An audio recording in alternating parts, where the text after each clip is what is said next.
চোর পালালে বুদ্ধি বাড়ে। উফো, কি বোকা টাইপের যে কাজটা করলাম আমি। হ্যাঁ, কি হয়েছে মা?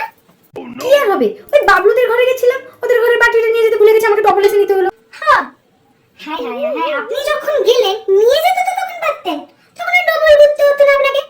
হ্যাঁ, সেই কথাই আছে না, চোর পালালে বুদ্ধি বাড়ে, ওটাই হয়েছে কাণ্ড।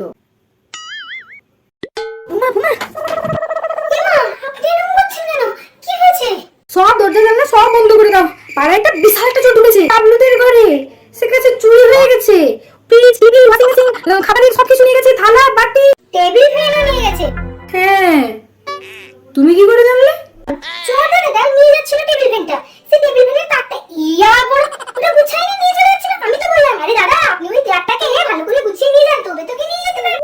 এতে তোমার কি ভালো হলো বৌমা?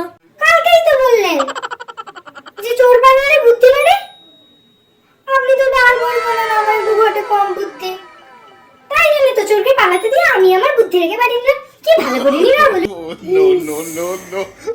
আমি যে কোন ছাগলের পালায় পড়লাম রে বাবা, সত্যি বুঝি না। এত তাড়াতাড়ি কাকে নিয়ে এলি? সবে আমার